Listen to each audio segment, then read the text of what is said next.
Selamat datang kembali di sesi pembahasan mendalam kita. Hari ini kita bakal ngupas tuntas bab 5 dari sumber yang Anda bagikan, How the World Really Works. Judulnya aja udah bikin penasaran, memahami risiko. Topik ini, wah relevan banget ya buat kita semua. Kan kita hidup di dunia penuh ketidakpastian nih. Mulai dari milih makan apa hari ini, sampai ancaman skala global kayak pandemi atau badai matahari. Betul sekali. Dan tantangannya memang di situ ya.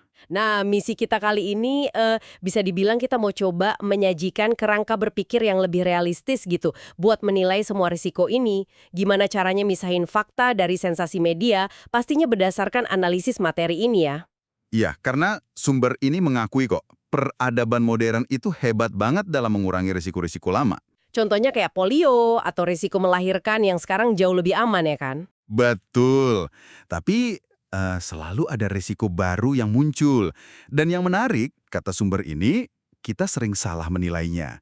Kadang terlalu takut sama yang nggak seberapa bahaya, kadang malah nyantai banget sama bahaya yang nyata. Bener banget.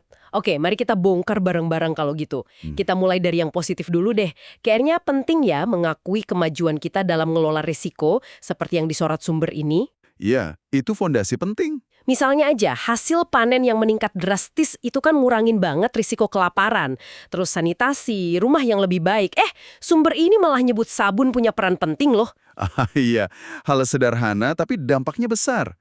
Ditambah lagi langkah kesehatan publik kayak vaksinasi massal, pengawasan makanan.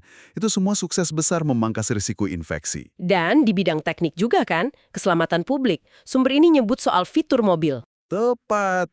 Sabuk pengaman, kantung udara, rem otomatis, itu semua benar-benar memotong risiko cedera serius kalau ada kecelakaan. Bahkan, ada data menarik juga, secara global, frekuensi konflik bersenjata yang fatal itu cenderung turun loh beberapa dekade ini. Walaupun kadang di berita kesannya beda ya. Nah, itu dia. Persepsi media bisa beda, tapi data jangka panjang menunjukkan tren penurunan. Jadi pencapaian ini semua penting banget ya. Rasanya peradaban modern ini emang kayak proyek raksasa buat neken risiko terus-menerus gitu ya. Bisa dibilang gitu, ini kan buah dari inovasi yang udah kita bahas mungkin di bab sebelumnya dari sumber ini. Produksi pangan, energi yang lebih efisien, material baru, sistem yang lebih teratur. Semua itu bikin lingkungan kita secara statistik jadi jauh lebih aman dibanding dulu. Iya, secara umum begitu. Tapi, nah ini dia, selalu ada tapinya. Meski banyak kemajuan, daftar risiko modern yang disajiin sumber ini tetap aja panjang. Dan terus terang agak bikin was-was juga sih. Ada terorisme, terus kekhawatiran soal bahan kimia kayak residu pestisida atau zat karsinogen di mainan anak, ada lagi asbes di bangunan tua, pemanasan global, bencana alam yang kayaknya makin sering ya, badai, tornado, banjir. Belum selesai daftarnya. Iya, belum. Masih ada ancaman penyakit, kanker, terus virus baru atau yang muncul lagi kayak SARS-CoV-1, Ebola, dan pastinya COVID-19. Terus ada penyakit sapi gila, Salmonella, E. coli di makanan, infeksi di rumah sakit. Bahkan kekhawatiran soal radiasi ponsel, ancaman siber, AI atau rekayasa genetika yang lepas kendali, risiko perang nuklir nggak sengaja, sampai asteroid.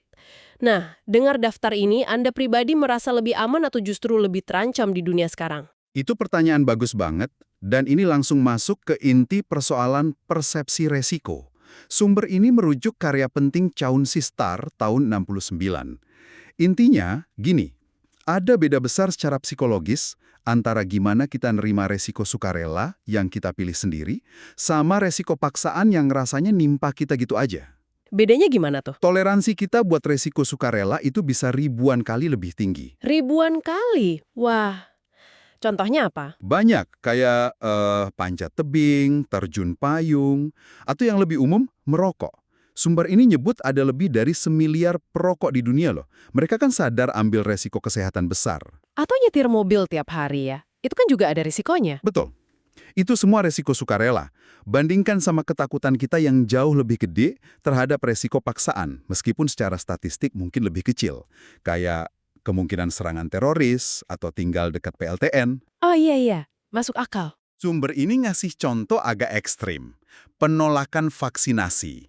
Ada orang yang secara sukarela milih anaknya terpapar risiko penyakit yang bisa dicegah vaksin karena nganggap kewajiban vaksin dari pemerintah, itu kan paksaan ya, sebagai ancaman lebih besar. Padahal seringnya berdasarkan info keliru ya, kayak hubungan vaksin autisme atau rumor microchip. Nah, itu dia. Keraguan sama vaksin COVID-19 kemarin juga contoh nyata fenomena ini. Terus, ketakutan pada PLTN juga. Data di sumber ini malah nunjukin PLTN itu udah mencegah banyak kematian akibat polusi udara bahan bakar fosil. Oh ya, bahkan setelah ngitung Chernobyl dan Fukushima. Iya, bahkan setelah memperkirakan korban jangka panjangnya. Tapi ketakutan itu tetap ada. Studi psikometri ngejelasin, risiko paksaan itu rasanya ngeri karena seringkali baru kita nggak bisa ngontrol dan nggak paham.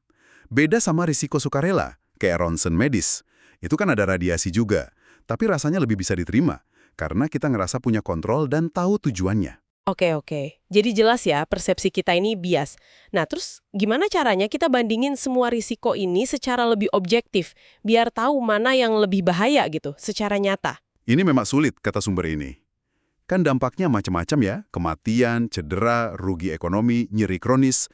Tapi, biar bisa dibandingin secara universal, sumber ini milih fokus ke kematian sebagai metriknya. Kematian aja ya, biar standar, terus ngukurnya gimana? Metrik spesifiknya, pinjam dari STAR tadi, itu jumlah kematian per orang per jam paparan resiko. Ini dianggap lebih gampang dibayangin dibanding metrik lain kayak mikromort. Mikromort itu yang gimana? Mikromort itu basis perbandingannya, penyebutnya bisa beda-beda. Ada yang per kejadian, per tahun, per mil perjalanan. Jadi agak susah bandingin apel sama apel istilahnya. Kalau per jam paparan, kita bisa bandingin resiko macam-macam aktivitas dalam satuan waktu yang sama. Lebih intuitif. Oke, per jam paparan. Menarik. Bisa kasih contoh perhitungannya nggak dari data di sumber? Bisa. Coba kita lihat beberapa angka dari data AS ya. Ini buat gambaran kasar aja. Pertama, resiko dasar hidup. Di negara maju, rata-rata sekitar 1 kali 10 minus 6 kematian per orang per jam paparan. 1:1.000.000 per jam, itu baseline-nya ya. Resiko cuma dengan kita ada aja. Betul. Tentu ini naik seiring usia ya. Nah, sekarang bandingin sama aktivitas lain, mengemudi. Risikonya sekitar 5 kali 10 pangkat minus 7 per jam. Setengahnya dari resiko dasar tadi dong. Kira-kira gitu. Jadi, nyetir itu sekitar 50% lebih berisiko daripada cuma diam di rumah. Tapi ingat ya, ini perkiraan kasar, dan udah termasuk pejalan kaki yang ketabrak juga. Oke, masih lumayan tinggi ya ternyata. Kalau terbang gimana? Kan banyak yang takut tuh. Nah, ini yang sering bikin kaget. Terbang komersial itu resikonya kecil banget. Sekitar 2,8 kali 10 pangkat minus 8 per jam. Wah, kecil banget dibanding yang tadi. Jauh. Cuma sekitar 3% dari resiko dasar hidup kita. Bahkan lebih kecil lagi buat lansia. Makanya sumber ini bilang, secara rasional lebih masuk akal kita khawatir soal pesawat delay atau jet lag daripada takut kecelakaan. Gila, beda banget ya sama persepsi takut terbang itu. Kalau resiko di rumah sakit, sering ada berita serem soal kesalahan medis. Yang lebih teliti, nemuin angka sekitar 4.750 kematian per tahun di AS gara-gara Adverse Event Medical Target atau AEMT. AMT itu apa? Sederhananya, kejadian medis merugikan yang jadi target penanganan gitu. Nah, risiko per jam rawat inapnya itu sekitar 1,2 kali 10 pangkat min 6. Oh, setara resiko dasar hidup dong. Mirip. Buat lansia pria misalnya, ini cuma naikin risiko dasar mereka sekitar 20-30% aja selama dirawat. Jadi kata sumber ini, temuan ini cukup melegakan dibanding angka-angka horor yang beredar sebelumnya. Jadi intinya data kuantitatif ini sering banget nantang persepsi kita ya. Persepsi yang mungkin kebentuk sama berita atau rasa takut aja. Tepat. Kita jauh lebih mungkin celaka di jalan daripada di pesawat atau bahkan karena salah penanganan fatal di RS. Meskipun risiko itu ya tetap ada. Betul sekali. Itu gunanya metrik ini, ngasih perspektif. Bahkan buat risiko sukarela yang ekstrim banget, kayak base jumping yang di studi Norwegia itu, risikonya bisa sampai 4 kali 10 pangkat minus 2 per jam paparan. 4 dari 100. Gede banget itu. Tinggi banget. Bandingin sama terorisme di AS antara 95-2017, rata-ratanya cuma 6 kali 10 pangkat minus 11 per jam. Angka yang super kecil, meskipun kita tahu dampak psikologis dan sosialnya besar banget. Perbandingan angka ini benar-benar bikin mikir ya. Oke, kita udah lihat risiko sehari-hari dan yang kita pilih. Terus gimana sama ancaman yang rasanya datang gitu aja? Kayak bencana alam? Kenapa orang tetap aja tinggal di daerah rawan gempa atau tornado Ellie di AS? Nah, kalkulasi risiko per jam paparan lagi-lagi ngasih jawaban. Meskipun bencananya dahsyat pas terjadi, kalau dihitung per jam, frekuensinya relatif jarang. Oh gitu. Contohnya, tornado di negara bagian AS yang paling rawan. Risikonya sekitar 3 kali 10 pangkat min 9 kematian per jam. Itu ribuan kali lebih rendah dari risiko dasar hidup. Makanya orang ngerasa cukup aman buat tinggal dan bangun lagi di sana. Masuk akal sih kalau gitu. Kalau gempa, Gempa bumi, dari data Jepang 1945-2020, risikonya sekitar 5 kali 10 pangkat min 10 kematian per jam. Puluhan ribu kali lebih rendah dari risiko dasar. Terus petir sama badai di AS, karena udah ada peringatan dini yang bagus, risikonya sekarang setara. Kecil banget, sekitar 1 kali 10 pangkat min 10 per jam atau kurang. jadi resiko kematian individu per jamnya emang kecil ya, meskipun kejadiannya serem. Betul, tapi ini ada catatan penting dari sumber, ngutip data reasuransi. Meskipun resiko kematian individu mungkin stabil atau turun, tapi frekuensi kejadian bencana alam secara global dan total kerugian ekonominya itu justru nunjukin tren naik. Oh, jadi bencananya mungkin nggak lebih mematikan per orang, tapi lebih sering terjadi dan kerugiannya lebih besar. Tepat, dampaknya secara kolektif dan ekonomi makin gede. Ini juga ngejelasin kenapa mitigasi kayak retrofit seismik, penguatan bangunan tua biar tahan gempa itu penting, meskipun mahal dan belum rata di semua tempat. Perspektif penting nih, risiko individu versus dampak kolektif. Sekarang, kita naik level lagi nih. Gimana soal risiko yang benar-benar bisa ngancam peradaban? Kayak supernova deket sini, asteroid nabrak, supervulkan meletus, badai matahari dahsyat, atau pandemi global. Nah, ini risiko skala besar. Sumber ini kan nyorot ironi ya. Kita cenderung abai sama risiko yang jarang, tapi dampaknya gede banget ini. Dan seringkali kita nggak siap sama sekali. Pandemi 2020 kemarin jadi bukti nyata kan? Kemungkinannya terjadi cukup dekat buat bahaya itu kecil banget. Jadi ini lebih ke ranah akademis lah ya. Oke, aman dari situ kayaknya. Asteroid? Dampak asteroid. Risikonya nyata, tapi yang ukurannya cukup besar buat bikin masalah serius, itu jarang banget. Kita terus pantau kok. Supervulkan. Kayak Yellowstone gitu, supervulkan. Letusan terakhirnya kan ratusan ribu tahun lalu. Kalau meletus lagi, dampaknya bisa global. Abu vulkanik tebel nutupin sebagian besar benua, ganggu iklim, pertanian. Peringatan mungkin ada, tapi mitigasinya susah dibayangin. Ngeri juga ya. Terus, badai matahari. Badai matahari masif, kayak peristiwa Carrington tahun 1859 itu. Nah, ini ancaman nyata buat infrastruktur modern kita. Kalau terjadi lagi, peringatan dini mungkin cuma 12-15 jam setelah semburan materialnya kelihatan dari matahari. Cuma segitu. Iya, dan konfirmasi seberapa parahnya mungkin cuma kurang dari sejam sebelumnya. Potensinya itu bisa melumpuhkan jaringan listrik dan komunikasi global berbulan-bulan. Kerugian ekonominya bisa triliunan dolar. Wah, badai matahari ini serius banget ya dampaknya, tapi kok jarang dibahas ya? Nah, itu dia, contoh klasik risiko low frequency high impact yang kita sering abain. Terus, tentu aja, yang terakhir dan paling sering kita alami, pandemi virus. Ini yang siklusnya lebih pendek ya? Betul, mungkin per dekade atau per generasi. Sumber ini bandingin beban COVID-19 sama flu musiman biasa, rata-rata global sekitar 389.000 kematian per tahun, sama pandemi sebelumnya kayak tahun 1957 dan 1968. Yang tahun 57 dan 68 itu tingkat kematian relatifnya 5-6 kali lipat flu musiman. Oh ya, jadi COVID-19 ini sebenarnya Dibandingkan pandemi sebelumnya, dari segi tingkat kematian relatif terhadap flu musiman, mungkin nggak setinggi itu. Tapi jumlah absolutnya besar karena populasi dunia lebih banyak dan lebih tua. Yang menarik juga, distribusi usia korbannya beda-beda. Pandemi 1918 banyak usia muda, COVID-19 dominan lansia. Intinya, kita tuh selalu nggak siap, padahal ini risiko berulang. Dan populasi yang menua bikin kita makin rentan ke depannya. dari ancaman kosmik sampai mikroskopik ya. Kompleks banget. Coba kita balik lagi ke skala personal deh, yang juga sering bikin bingung, pola makan. Kita kan dibanjiri studi yang kadang hasilnya beda-beda, klaim media, diet baru terus. Sumber ini punya pendekatan unik nih. Gimana tuh pendekatannya? Katanya, lupain aja studi yang ngandelin ingatan orang soal makanan mereka. Itu nggak akurat.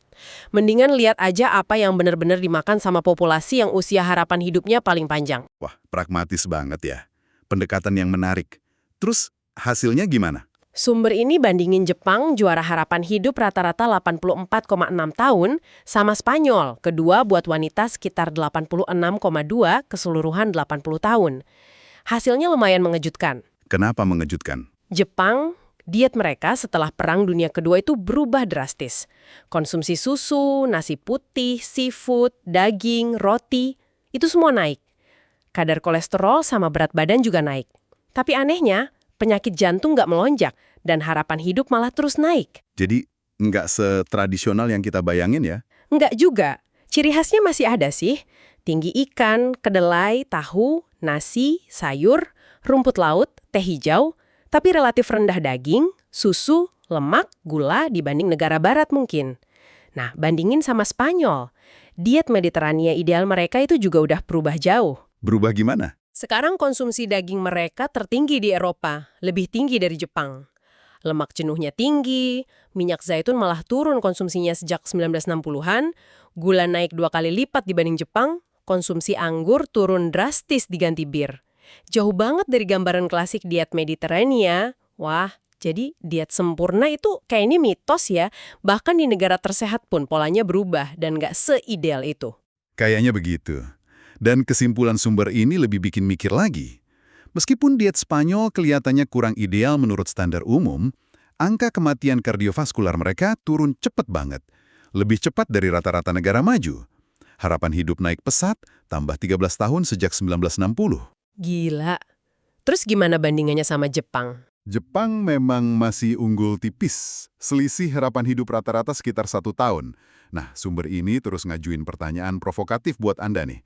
Apakah tambahan 1 tahun hidup yang mungkin juga dijalanin dalam kondisi udah nggak fit, ya sepadan sama ngorbanin kenikmatan makan daging favorit Anda, misalnya jamon iberico atau babi panggang, buat diganti sama tahu?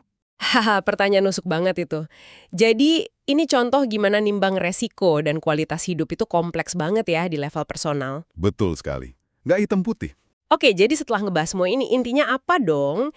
Kayaknya jelas banget ya persepsi resiko kita itu sering meleset. Kita takut sama hal yang salah, terus abai sama ancaman nyata, terutama yang jangka panjang atau jarang terjadi. Kita juga toleran banget sama resiko yang kita pilih sendiri, tapi panik sama resiko paksaan, meskipun kecil. Iya, dan kita juga sering males ngelakuin pencegahan yang gampang. Kayak pakai sabuk pengaman atau pasang detektor asap di rumah. Hal-hal simpel. Bener banget. Dan secara kolektif, sebagai masyarakat, kita juga kayaknya nggak belajar dari pengalaman ya. Kita terus saja bangun rumah di zona bahaya karena risiko per jamnya tadi kan terasa kecil. Mitigasi sih ada, tapi terbatas juga kemampuannya. Dan gampang lupa ya. Banget. Kita gampang lupa pelajaran dari pandemi sebelumnya. Sumber ini nunjukin respons tahun 2020, lockdown total, kepanikan media sosial itu kan beda banget sama respons tahun 1957 atau 1968, padahal polanya mirip. Kita tuh kayak terus-menerus kaget sama hal yang seharusnya udah bisa diantisipasi, selalu nggak siap. Jadi pesan kunci dari bab ini, kalau mau memahami resiko, kita mesti lihat lebih dari sekedar berita utama atau rasa takut aja ya. Iya, harus coba pakai data kuantitatif sebagai perspektif. Tapi kita juga harus sadar sama bias psikologis kita sendiri dan ketidaksiapan sosial kita. Penilaian risiko yang rasional itu penting banget. Tapi, ya ampun, susahnya minta ampun. Nah, ini jadi pertanyaan buat Anda renungkan di rumah. Setelah dengar perbandingan tadi, gimana cara pandang Anda terhadap risiko sehari-hari kayak nyetir atau milih makanan berubah nggak? Dibanding kekhawatiran Anda soal ancaman yang lebih gede tapi jarang, kayak pandemi atau badai matahari. Itu refleksi yang bagus. Dan sebagai pemikiran penutup yang mungkin agak bikin gak nyaman nih. Sumber ini kan nunjukin kalau populasi dunia yang makin menua itu bakal bikin pandemi di masa depan jadi lebih mematikan.